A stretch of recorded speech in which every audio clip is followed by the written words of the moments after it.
പറപ്പൂരിലെ സഹകരണ സംഘം കേന്ദ്രത്തിൽ സാമ്പത്തിക ക്രമക്കേടുകൾ കണ്ടെത്തിയിരിക്കുന്നു. കോടിക്കണക്കിന് രൂപയുടെ സാമ്പത്തിക തിരിമറികൾ നടത്തി എന്ന പ്രസിഡന്റിൻ്റെ പരാതിയിൽ വേങ്ങര പോലീസിൽ പരാതി എത്തിയിരിക്കുകയാണ്. ഇതുമായി ബന്ധപ്പെട്ട് അവിടെ അറ്റൻഡറായി ജോലി ചെയ്തിരുന്ന അബ്ദുൽ ജബ്ബാറാണ് നമ്മളോടൊപ്പമുള്ളത്. എങ്ങനെയാണ് ഇത്തരമൊരു സാമ്പത്തിക തിരിമറിയിലേക്ക് ഇയാൾ കടന്നത് എന്നാണ് നമുക്ക് അറിയേണ്ടത്. നാട്ടുകാർക്കും അല്ലെങ്കിൽ ആ ബാങ്കിലെ ഇടപാടുകാർക്കും അത് തന്നെയാണ് അറിയേണ്ടത്. നമുക്ക് അയാളോട് തന്നെ ചോദിച്ചറിയാം. എന്തായിരുന്നു ഇത്ര വലിയൊരു സാമ്പത്തിക തിരിമറിയിലേക്ക് കടക്കാനുണ്ടായ കാരണം? ഒന്നാമത് ഞാനൊരു ഷെയർ ട്രേഡിങ്ങുമായി ബന്ധപ്പെട്ട കാര്യങ്ങൾ ചെയ്തിരുന്നു. ആ ട്രേഡിങ്ങുമായി ബന്ധപ്പെട്ട് നടന്നിട്ടുള്ള സാമ്പത്തിക ലോസുകൾ അത് ആദ്യം ലോണുകളായിട്ടും ക്രെഡിറ്റ് കാർഡ് മറ്റുള്ള കാര്യങ്ങളൊക്കെ ആയിട്ട് ആദ്യം ലോസുകളായി സംഭവിച്ചു. പേഴ്സണൽ ലോൺ അങ്ങനത്തെ കാര്യങ്ങളൊക്കെ ആയിട്ട് വന്നു. പിന്നീട് അത് എന്നിൽ എൻ്റെ പാർട്ടിയും അതേപോലെ തന്നെ സെക്രട്ടറിയൊക്കെ എന്നെ ഉത്തരവാദിത്വത്തോടു കൂടി ഏൽപ്പിച്ച ഒരു ധനകാര്യ സ്ഥാപനം, അതിൽ എനിക്ക് കിട്ടിയിട്ടുള്ള അമിതമായിട്ടുള്ള സ്വാതന്ത്ര്യം അത് ഞാൻ വല്ലാണ്ട് മിസ്യൂസ് ചെയ്യുകയും അത് പിന്നീട് ഒരു ഘട്ടം കഴിഞ്ഞപ്പോൾ അതൊരു നിയന്ത്രണമില്ലാത്ത വിധത്തിലുള്ള ഒരു വലിയൊരു സാമ്പത്തിക പ്രയാസത്തിൽ പെട്ട് കഴിഞ്ഞാൽ സ്വാഭാവികമായിട്ടും സംഭവിക്കാവുന്നത്, എന്നെ ന്യായീകരിക്കാൻ വേണ്ടി പറയുന്നതല്ല എങ്കിലും അത് വരാവുന്നൊരു കാര്യം, അതൊരു വലിയ സാമ്പത്തിക ക്രൈസിസിലോട്ട് എന്നെ എത്തിച്ചു. അല്ലെങ്കിൽ ഞാൻ ജോലി ചെയ്യുന്ന സ്ഥാപനത്തെയും അതിലോട്ട് എത്തപ്പെട്ടു എന്നുള്ളതാണ് എനിക്കതിൻ്റെ ഒരു വിശദീകരണം എന്നുള്ള നിലക്ക് പറയാനുള്ളത്. എത്ര വർഷം മുമ്പാണ് ഇത്തരമൊരു ഷെയർ മാർക്കറ്റിലേക്ക് താങ്കൾ കടക്കുന്നത്? അതൊരു 2014 2014 ഞാൻ ഈ ഒരു സംഭവത്തിലോട്ട് വരുന്നത്, ഷെയർ എന്നുള്ള രൂപത്തിലോട്ട് വരുന്നത്. പിന്നീട് അതിന് ഒരു ഘട്ടത്തിലൊക്കെ വലിയൊരു ലാഭവും കാര്യങ്ങളൊക്കെ കിട്ടിക്കൊണ്ടിരുന്നു. പിന്നീട് അതൊരു വലിയ ലോസിലോട്ട് പോയി. ആ ലോസ് റിക്കവർ ചെയ്യാൻ വേണ്ടിയിട്ട് വീണ്ടും ലാഭം അതിനിരട്ടി വലിയ ലോസുകളും പിന്നീട് അത് നിയന്ത്രിതമായിട്ട് നിയന്ത്രണത്തിന് അതീതമായിട്ടുള്ള അവസ്ഥയിലോട്ട് കാര്യങ്ങൾ എത്തപ്പെടുകയാണ് ഉണ്ടായത്.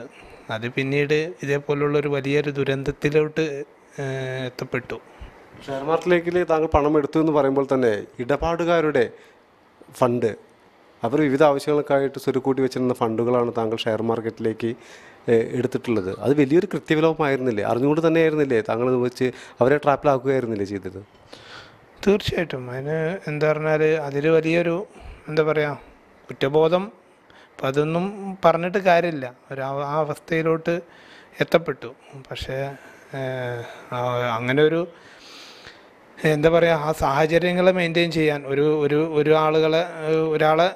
ഒരാളടുത്തുനിന്ന് വാങ്ങിയിട്ടുണ്ടെങ്കിൽ അടുത്ത ആൾ വരുമ്പോൾ അത് ഒഴിവാക്കാൻ വേണ്ടി വേറൊരാളിലെത്തും. അത് പിന്നീട് അനിയന്ത്രിതമായിട്ട് എത്തപ്പെടുന്നൊരു സാഹചര്യം ഉണ്ടല്ലോ, അത് ഒരു 2-3 വർഷമായിട്ട് സ്വാഭാവികമായിട്ടും പിടിക്കപ്പെടാതെ എത്തപ്പെടുന്നൊരു സംഭവം ഒരു വലിയൊരു ദുരന്തത്തിലോട്ട് എത്തും എന്ന് പറയൂലേ, അതേപോലെ തന്നെ എന്തുകൊണ്ടോ അത് ഓഡിറ്റർമാരും കണ്ടെത്തിയില്ല, നമ്മുടെ ഭരണസമിതിയും കണ്ടെത്തിയില്ല. ഞാൻ സമർപ്പിക്കുന്ന റിപ്പോർട്ടുകൾ, ഞാൻ സമർപ്പിക്കുന്ന R&D സ്റ്റേറ്റ്മെൻറ്റുകൾ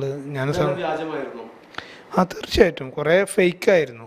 ഈ ഫേക്ക് ആയ കാര്യങ്ങൾ, ഫേക്കായിട്ട് സമർപ്പിക്കുന്ന രേഖകൾ, അത് എന്തുകൊണ്ടൊക്കെ അത് അവരൊക്കെ അക്സെപ്റ്റ് ചെയ്തു എന്നുള്ളതല്ല, അവർക്ക് അതൊന്നും കണ്ടെത്താൻ കഴിഞ്ഞില്ല. സോഫ്റ്റ്വെയറിനകത്ത് നടത്തിയിട്ടുള്ള കൃത്രിമമായാലും അല്ലെങ്കിൽ മറ്റുള്ള കാര്യങ്ങളിലായിട്ടായാലും, പിന്നെ അതിനകത്ത് ഓഡിറ്റ് റിപ്പോർട്ടൊക്കെ ഓഡിറ്റ് കാര്യങ്ങളൊക്കെ എടുക്കുന്ന ടൈമിൽ ഞാൻ തന്നെയാണ് കുറേ കാര്യങ്ങൾ കൈകാര്യം ചെയ്യാറ്. എനിക്ക് അതിനുള്ള അമിതമായിട്ടുള്ള സ്വാതന്ത്ര്യം ഉണ്ടായിരുന്നു. അതാണ് ഞാൻ മിസ്യൂസ് ചെയ്തത്. കേന്ദ്രത്തിലുള്ള സൊസൈറ്റികളിൽ മറ്റുള്ള ജീവനക്കാരുടെയോ ഡയറക്ടർമാരുടെയോ ഇടപാടുകൾ അവർക്കൊന്നും തന്നെയായിരുന്നു. നമ്മുടെ സംഘം പ്രസിഡൻ്റ് ആയാലും സെക്രട്ടറി ആയാലും മറ്റുള്ള ഡയറക്ടർമാരായാലും ഇവരൊക്കെ എന്ന് പറഞ്ഞാൽ എന്നിൽ വിശ്വാസം അർപ്പിച്ചൊരു രീതിയുണ്ട്. ഇപ്പോൾ എന്നോട് ചോദിക്കുന്ന റിപ്പോർട്ടറായിട്ടുള്ള താങ്കൾ വരെ എൻ്റെ അത്രയും വലിയ സുഹൃത്തുക്കളായിരുന്നു അല്ലേ. ഈ ഒരു സംഭവം പുറം ലോകം അറിയുന്നത് വരെ ഇത് അങ്ങനെ തന്നെ ആയിരുന്നു. കാരണം എന്ന് പറഞ്ഞാൽ ആ ഒരു ബന്ധങ്ങളും രാഷ്ട്രീയത്തിനപ്പുറത്തുള്ള ബന്ധങ്ങളൊക്കെ പലപ്പോഴും ഇതിലോട്ട് എൻ്റെ സാഹചര്യങ്ങളാണല്ലോ പല കാര്യങ്ങളും സൃഷ്ടിക്കപ്പെടുന്നത്. അതങ്ങനെ ഒരു വലിയൊരു സാഹചര്യം സൃഷ്ടിക്കപ്പെട്ടു എന്നുള്ളത് തന്നെയാണ് ഇതിലുണ്ടായിട്ടുള്ള ദുരന്തം. പിന്നെന്താ പറഞ്ഞാൽ ഈ പറയുന്ന ആളുകൾക്കൊക്കെ ബന്ധം എന്ന് പറഞ്ഞാൽ എൻ്റെ ഏതൊരു കാര്യത്തിൽ എനിക്ക് പരിപൂർണമായിട്ടുള്ള ബോധ്യത്തിൽ നിങ്ങളൊക്കെ എന്നെ എങ്ങനെ വിശ്വസിച്ചു അതേപോലെ തന്നെയാണ് ഇവരൊക്കെ എന്നെ വിശ്വസിച്ചു. എന്നിൽ ആരെങ്കിലും ഇതേപോലത്തെ ഒരു കാര്യങ്ങൾ ഉണ്ട് എന്നുള്ളത് ആർക്കും കണ്ടെത്തിയിട്ടില്ല. വലിയൊരു 2-3 വർഷമായിട്ട് ഞാൻ വലിയൊരു മാനസിക സമ്മർദ്ദത്തിൽ തന്നെ ആയിരുന്നു. പലപ്പോഴും ഇത് ആരോടെങ്കിലും അവതരിപ്പിക്കണം, ഇതിൽ നിന്ന് എങ്ങനെയെങ്കിലും സറണ്ടർ ചെയ്യണം എന്നിങ്ങനെ ആഗ്രഹിച്ചിരുന്നു. പക്ഷെ അതിനിങ്ങനെ ഓരോ ദിവസം കൂടുമ്പോഴും അതിങ്ങനെ അവതരിപ്പിക്കാൻ ഇങ്ങനെ നീണ്ടു പോയി. പിന്നീട് അതൊരു ഇത്രയും കാലം നീണ്ടുപോയി, അല്ലെങ്കിൽ അത് പിടിക്കപ്പെടാണ്ട് പോയി എന്നുള്ളതാണ് ഇതിൻ്റെ ഒരു പരമയാഥാർത്ഥ്യം. എത്ര ലോസ് ഉണ്ട് എന്നാണ് അത് നമ്മുടെ ബാങ്കുമായി ബന്ധപ്പെട്ട് കണക്കുകളൊക്കെ പരിശോധിച്ചാലേ അതുമായി ബന്ധപ്പെട്ട് ടോട്ടൽ ലോസ് എന്നുള്ള രൂപത്തേക്ക് കണ്ടെത്താൻ കഴിയുള്ളൂ. എൻ്റെ ഒരു ധാരണയും മറ്റുള്ള പ്രകാരം അത് നമ്മളിപ്പോൾ ഒരു കണക്ക് കണ്ടുപിടിക്കാണ്ട് അതിനൊരു കൃത്യമായിട്ടുള്ള രൂപം നമുക്ക് പറയാൻ കഴിയില്ല. എങ്കിലും വലിയൊരു എമൗണ്ട്, ഒരു ഹ്യൂജ് എമൗണ്ട് തന്നെ ഇക്കാര്യത്തിൽ ഉണ്ട് എന്നുള്ളത് തന്നെയാണ് സത്യം, വാസ്തവം. ഓഡിറ്റിൽ എന്ന് പറഞ്ഞാൽ നമ്മൾ ഇതിനകത്ത് സമർപ്പിക്കുന്ന രേഖകൾ മെയിനായിട്ട് നമ്മൾ R&D സ്റ്റേറ്റ്മെൻറ്റ്, അതേപോലെ തന്നെ നമ്മൾ അതർ ഡെപ്പോസിറ്റുകളുടെ കൺഫർമേഷനുകൾ, അതൊക്കെ ഞാൻ തന്നെയാണ് കൈകാര്യം ചെയ്യൽ. ഞാൻ തന്നെ ഓരോ ബാങ്കുകളിലും പോയിട്ട് അത് കളക്ട് ചെയ്യും, എന്നിട്ട് അത് സമർപ്പിക്കും. അതിനനുസരിച്ചുള്ള R&Dകൾ ഞാൻ ക്രിയേറ്റ് ചെയ്യും. അതുപോലുള്ള രേഖകൾ, അതിന് സമാനമായിട്ടുള്ള രേഖകൾ സെക്രട്ടറി അറിയാണ്ട്, അല്ലെങ്കിൽ സെക്രട്ടറിനെ കൊണ്ട് അവിടെ ഒരു രേഖകൾ ഞാൻ ഉണ്ടാക്കിയിട്ട് സെക്രട്ടറിനെ കൊണ്ട് ഒപ്പിടിപ്പിച്ചിട്ട് സമർപ്പിക്കുന്ന ഒരു രീതി, അല്ലെങ്കിൽ പ്രസിഡന്റ്. ഇത് ഒന്നാമത് ഭരണസമിതി ആളുകൾക്ക് ഇതിനെക്കുറിച്ച് വലിയൊരു ധാരണ ഉണ്ടാവില്ലല്ലോ. സെക്രട്ടറി സമർപ്പിക്കുന്ന അല്ലെങ്കിൽ ജീവനക്കാർ സമർപ്പിക്കുന്ന കാര്യങ്ങളിൽ ഒപ്പിട്ട് തരിക എന്നുള്ളതാണല്ലോ അവരുടെ ഒരു കാര്യം.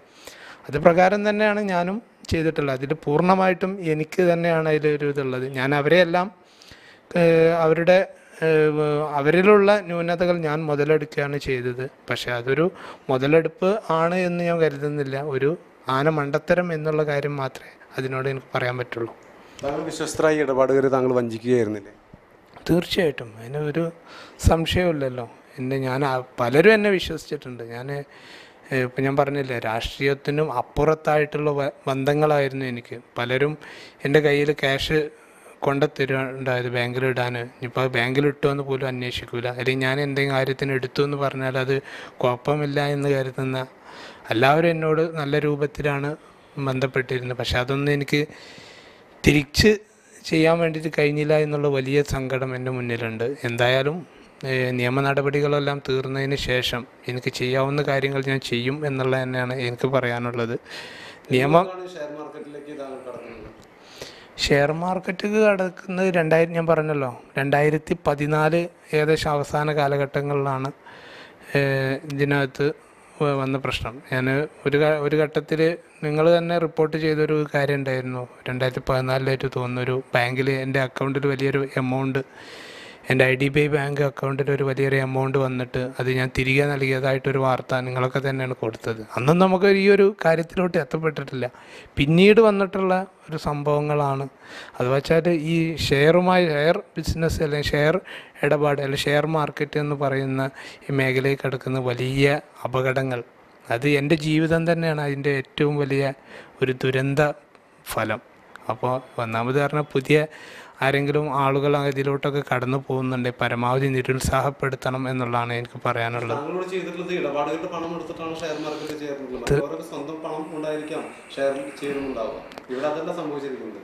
അതിൻ്റെ ഒരു കാരണം എന്ന് പറഞ്ഞാൽ ആദ്യം ഞാൻ എൻ്റെ സ്വന്തം പണമാണ് എടുത്തത്.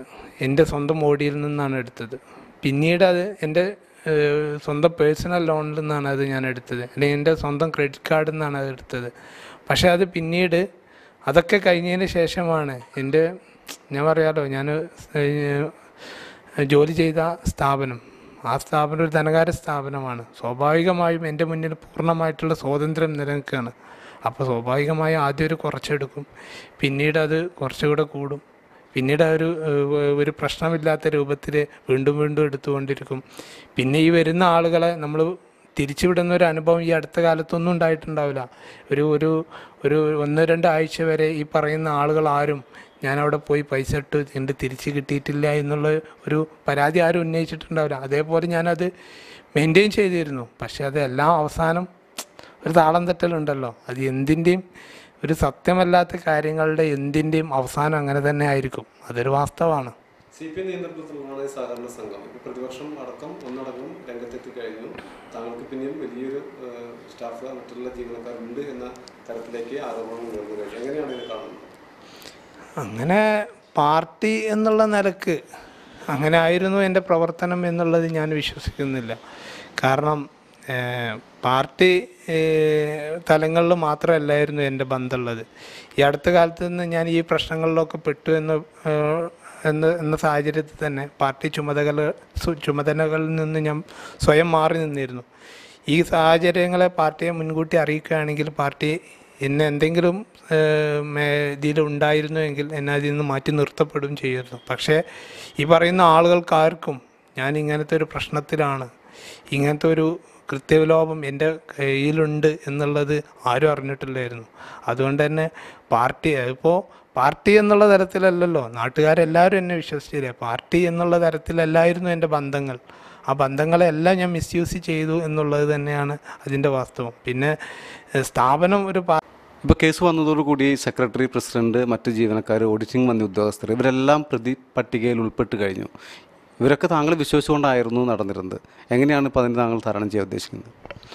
ഇതിനകത്ത് ഓഡിറ്റർക്കോ ബാങ്ക് പ്രസിഡൻറ്റിനോ സെക്രട്ടറിക്കോ ഡയറക്ടർമാർക്കോ ഇതര ജീവനക്കാർക്കോ ഒന്നും അതിനകത്ത് പങ്കില്ല.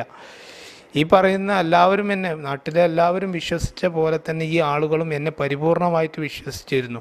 ആ വിശ്വാസത്തെയാണ് ഞാൻ ചൂഷണം ചെയ്തത്. അതുകൊണ്ട് തന്നെ ഇവർക്കൊന്നും ഒരു പങ്കുമില്ല എന്നുള്ള കാര്യത്തിൽ എനിക്ക് പരിപൂർണമായിട്ടുള്ള ബോധ്യമുണ്ട്. അത് ഞാൻ നിയമപരമായിട്ട് സറണ്ടർ ചെയ്യാൻ പോവുകയാണ്. ആ സറണ്ടർ ചെയ്യുന്ന കാര്യത്തിൽ നിയമപരമായിട്ടുള്ള എല്ലാ കാര്യങ്ങളിലും ഞാനത് തുറന്നു പറയും. എനിക്കെന്താ പറഞ്ഞാൽ ഈ പറയുന്ന കാര്യത്തിൽ എനിക്ക് മാത്രമാണ് ബന്ധം, അതിനുള്ള പൂർണ്ണ ബോധ്യം എന്നിലുണ്ട്.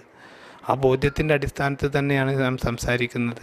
നമ്മൾ ആരെങ്കിലും അതിനകത്ത് പങ്കുണ്ട് അല്ലെങ്കിൽ എനിക്ക് ഇതിനകത്തൊരു വേറെ എന്തെങ്കിലും ഇൻവോൾവ്മെൻ്റ് ഉണ്ട് എന്ന് പറയേണ്ട ഒരു സാഹചര്യം ഒരു മേഖലയിലുമില്ല. കാരണം എനിക്കറിയാം ഞാൻ ചെയ്തിരിക്കുന്ന കാര്യങ്ങൾ എന്താണ് എന്നുള്ളതും. പിന്നീട് നമ്മളൊരു അകപ്പെട്ടിരിക്കുന്ന ഒരു മാനസിക സമ്മർദ്ദത്തിൽ, ഒരു മാനസികമായി ഈ ഒരു ക്രൈസിസിൽ പെടുമ്പോൾ പിന്നീട് നടക്കുന്ന യാന്ത്രികപരമായിട്ടുള്ള കാര്യങ്ങളുണ്ട്. അതാണ് സ്വാഭാവികമായിട്ടും സംഭവിച്ചു പോയത് എന്നുള്ളതാണ് യാഥാർത്ഥ്യം. ഞാൻ ഒരു ധനകാര്യ സ്ഥാപനമായിരുന്നു. ആ സ്ഥാപനത്തിൽ നമ്മൾ പലപ്പോഴും ശ്രദ്ധിക്കാണ്ട് വരുന്ന ഒരു കാര്യങ്ങളുണ്ട്. ഇതിലൊരു അനിയന്ത്രിതമായിട്ട് പ്രവർത്തിക്കുമ്പോൾ സംഭവിക്കാവുന്ന സാമ്പത്തിക നഷ്ടങ്ങൾ, പറ്റിക്കപ്പെട്ടു പോയി എന്നുള്ളതല്ല, ഇടപാടുകൾ നടന്നു പോകുമ്പോൾ ഉണ്ടാവുന്ന കാര്യങ്ങൾ, അതൊരു മറ്റുള്ള കാര്യങ്ങളിൽ ചിലപ്പോൾ നമുക്ക് ഓർമ്മ പിശക് കൊണ്ട് സംഭവിക്കാവുന്ന കാര്യങ്ങൾ, അത് നിരന്തരമായിട്ട് നടക്കുകയാണ്. 1-2 മാസമാകുമ്പോൾ അത്രയും എമൗണ്ടുകളേ ഉണ്ടാവുള്ളൂ.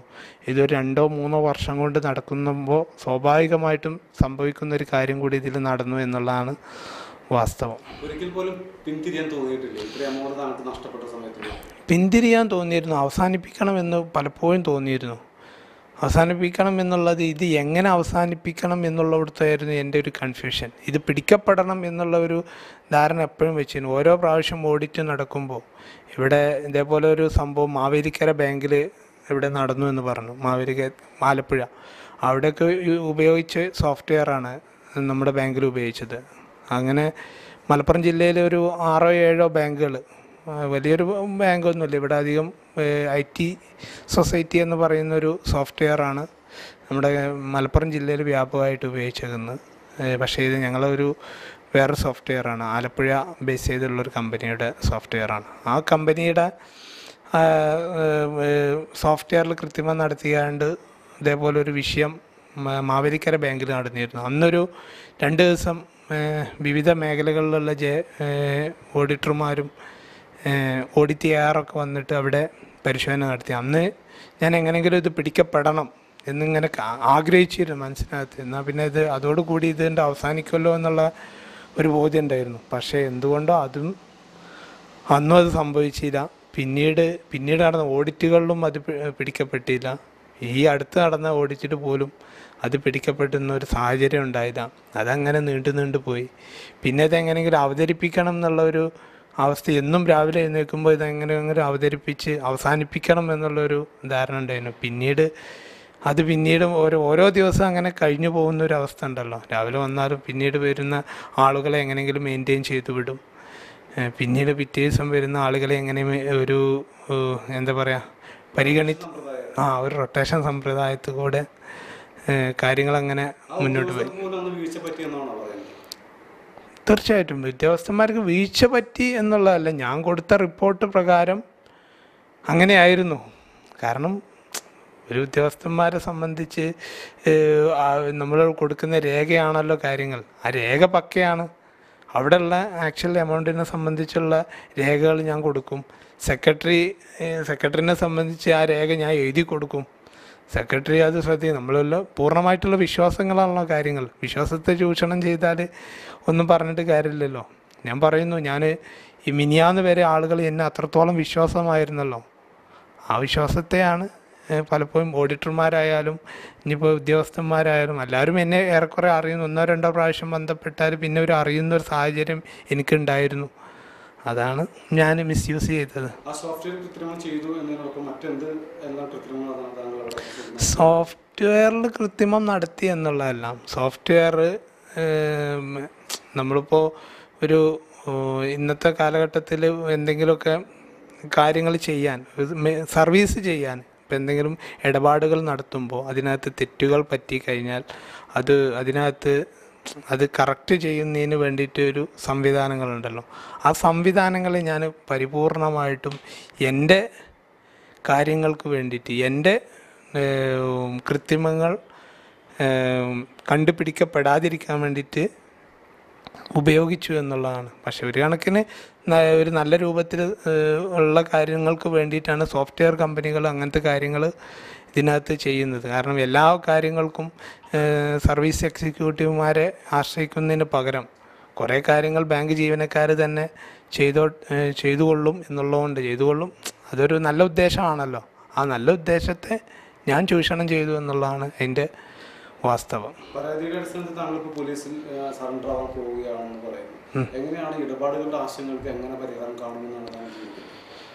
ഇടപാടുകൾക്ക് ആശങ്ക എന്താന്ന് പറഞ്ഞാൽ നമ്മുടെ ഇപ്പോൾ താൽക്കാലികമായിട്ട് അത് ഭരണസമിതിയും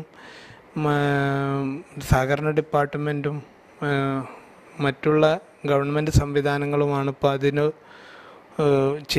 അവരെന്തും ചെയ്യോ എന്നുള്ള കാര്യത്തിൽ എനിക്കറിയില്ല. എങ്കിലും അങ്ങനെ നടപടികൾ എന്തെങ്കിലും ഒരു സ്ഥാപനമായിരുന്നല്ലോ, അതിൽ ഒരു കേവലമായ ഒരു ജീവനക്കാരൻ ചെയ്ത തെറ്റിന് ഇത്രയും നാട്ടുകാർ പ്രശ്നത്തിലാവുക മാത്രമാണ് ഒരു പരിഹാരം എന്നുള്ളതല്ലല്ലോ. പല വ്യവസ്ഥകളും ഉണ്ടല്ലോ. ഞാൻ എന്തിനേയും നേരിടാൻ ഞാൻ തയ്യാറാണ്. അതിന് ഞാൻ മാത്രമാണ് ഇതിന് ഉത്തരവാദി. പക്ഷേ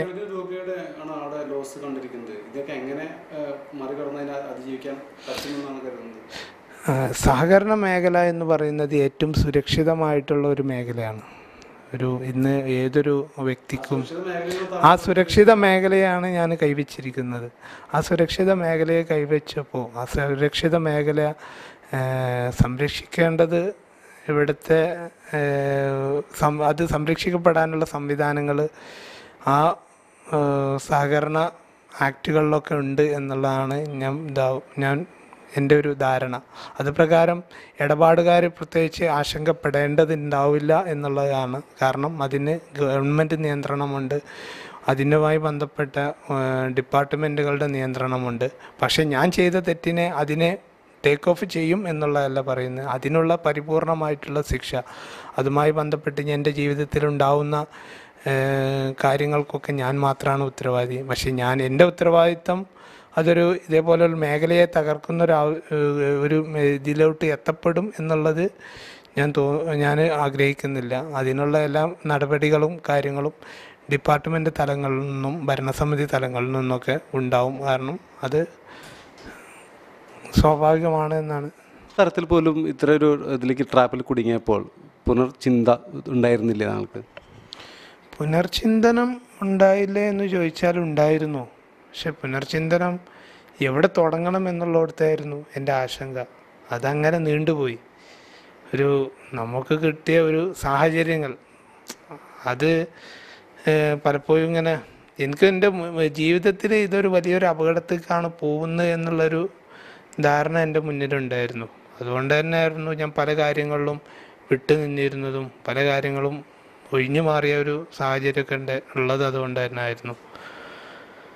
അത് പിന്നീട് ഇങ്ങനത്തെ ഒരു വലിയൊരു ദുരന്തത്തേക്ക് എത്തി. അത്ര തന്നെ ഇപ്പോൾ എനിക്ക് അതിനകത്തോട്ട് പറയാനുള്ളൂ. വിശ്വസിച്ചിട്ടുണ്ടായിരുന്ന എല്ലാ ഡയറക്ടർ ബോർഡ് അടക്കം പ്രതി പട്ടികയിലാണ്. അത് ഡയറക്ടർ ബോർഡ് അല്ലെങ്കിൽ പ്രസിഡന്റ്, സെക്രട്ടറി, അതേപോലെ തന്നെ എനിക്ക് ജോലി തന്ന പാർട്ടി, അവരൊന്നും ഇതിലൊരു പ്രത്യേകിച്ച് പ്രതിക്കൂട്ടിൽ വരേണ്ട ആവശ്യമില്ല. വന്നിട്ടും കാര്യമില്ല. കാരണം അവർക്കൊന്നും ഇതിനകത്ത് ഒരു പങ്കുമില്ല എന്നുള്ളത് എൻ്റെ ഉപഭോഗ മനസ്സിലുള്ള കാര്യമാണ്. കാരണം അവരൊക്കെ എന്നെ അത് പാർട്ടി അല്ലെങ്കിൽ ഡയറക്ടർ ബോർഡ് അല്ലെങ്കിൽ പ്രസിഡന്റ്, സെക്രട്ടറി എന്നുള്ള നിലക്കല്ല, നാട്ടിലുള്ള സമസ്ത മേഖലയിലുള്ള ആളുകളും എന്നെ പരിപൂർണമായിട്ട് വിശ്വസിച്ചിരുന്നു. അത് എല്ലാവർക്കും അറിയുന്നൊരു കാര്യമാണല്ലോ. തീർച്ചയായും പ്രതിപട്ടികയിലുള്ള അബ്ദുൽ ജബ്ബാറാണ്. തനിക്ക് പറ്റിയ ഈ ഷെയർ മാർക്കറ്റിൽ കൂടെയാണ് പറപ്പൂർ സൊസൈറ്റിയിലുണ്ടായിരുന്ന പണം നഷ്ടപ്പെട്ടതെന്നാണ് തീർത്തും പറഞ്ഞത്. അതിന് പരിഹാരം കണ്ടെത്താൻ താൻ ശ്രമിക്കുമെന്നും അദ്ദേഹം വ്യക്തമാക്കി കഴിഞ്ഞു. ക്യാമറമാൻ സലീം തന്നേച്ചിനോടൊപ്പം പ്രമേഷ് കൃഷ്ണ, മലബാർ ടൈംസ്.